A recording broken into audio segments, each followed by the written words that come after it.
Mia, I think you're really going to convince a lot of people with your speech tomorrow.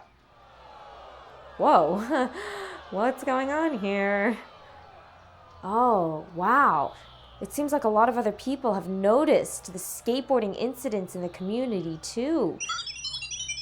You're completely right, Mia. Their solution seems to be to ban skateboarding rather than making it safer. Wow, and their arguments are really harsh. Look at that sign. Only troublemakers skateboard. Oh, that doesn't seem very fair. You are so right, Mia. It's not a good argument either. Oh, hey, maybe our lesson today can help us to refute some of these arguments. In your PDF, respond to this question. Consider the claim, only troublemakers skateboard. What assumptions does this statement make? And why might they be flawed? Pause this video here and resume when you're ready to move on. Today we're going to be learning about a common pitfall in persuasive writing that this group really seems to be falling into. Logical fallacies. Let's get started.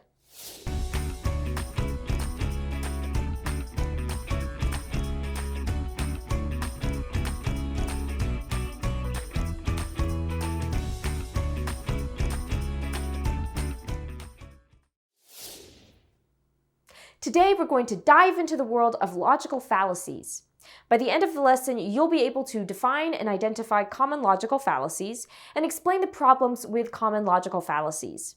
Have your PDF out and ready to take notes as we begin.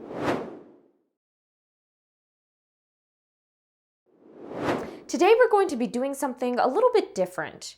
Rather than learning about something that you can add to your writing to improve it, we're going to be learning about something that you should avoid. And that something is called logical fallacies. Logical fallacies are errors in reasoning that weaken an argument, making it less effective and less convincing. Pause this video here and write that definition in your PDF.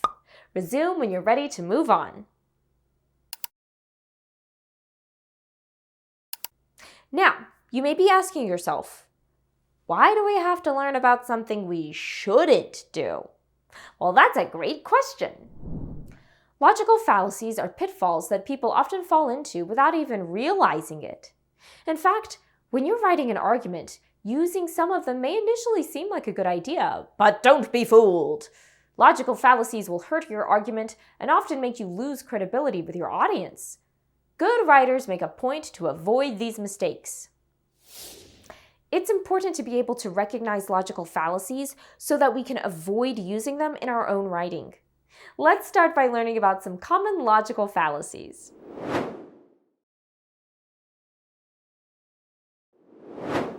First up, we have the logical fallacy that caught my eye at the protest. Ad hominem attacks.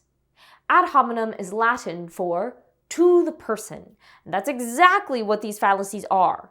An ad hominem fallacy attacks a person's character rather than their argument. For example, one of the protesters was holding a sign that said, "Only troublemakers skateboard." Pause this video and explain why this is an ad hominem attack in your PDF. Resume when you're ready to move on.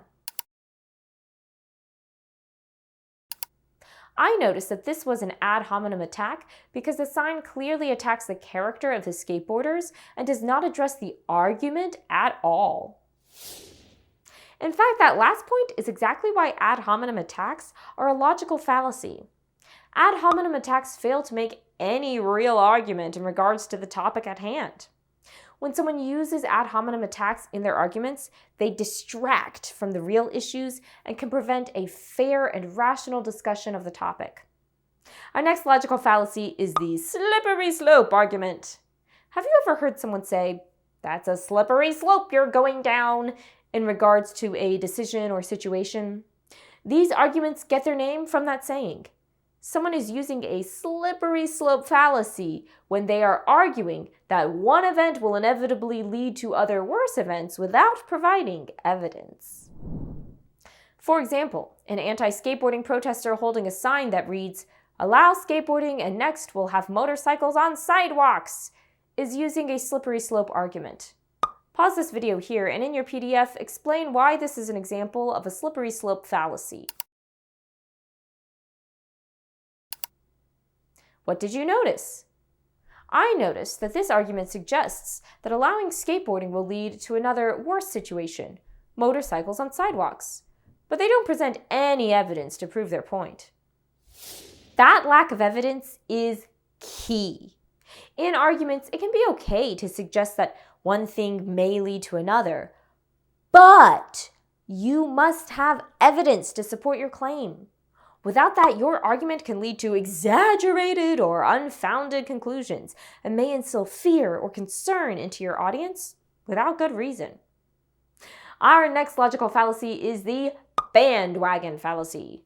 This fallacy, like the slippery slope, is named after a common saying. This time, get on the bandwagon. When someone says this, they are saying that you should get on board with something that is popular. And that's exactly what this fallacy argues. Someone using the bandwagon fallacy is suggesting that a belief or action is correct because it is popular or widely accepted. For example, one of our protesters had a sign saying, "The whole town agrees, ban skateboarding."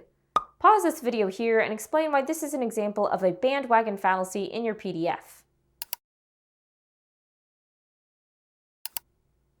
What did you notice?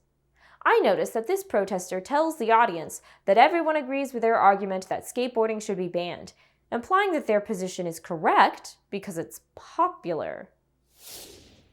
Bandwagon fallacies use bad logic because popularity does not always, or even does not often, equal validity or correctness. History is filled with examples of beliefs that people had that were later proven to be incorrect. Bandwagon fallacies are not based on evidence or critical thinking, and this can lead to errors or misjudgment. Our final logical fallacy is the red herring fallacy.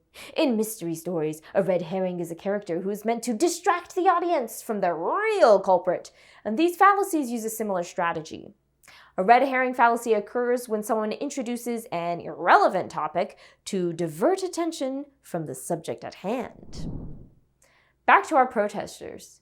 In this example, the protester has written, "Skateboarding is loud, think of the birds." Pause this video here and explain why this is a red herring fallacy in your PDF. What did you come up with? I noticed that this is a red herring fallacy because its argument is not actually related to the topic at hand. The reference to birds seems to be put there to intentionally confuse or distract the audience rather than to be a real argument. Red herrings are perhaps our most egregious example of bad logic. They provide no relevant or valid argument, they create a distraction, and they can lead to a lack of resolution or misunderstanding of the topic. All of this combined undermines the very integrity of the argument. Oh, hey Mia.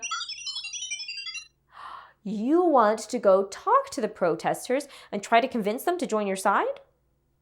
Great idea. Make sure you use sound logical reasoning in your arguments. And of course, avoid fallacies. I'll join you once we're done here. Okay, now that we've learned about our common logical fallacies, let's discuss what you'll be learning this week.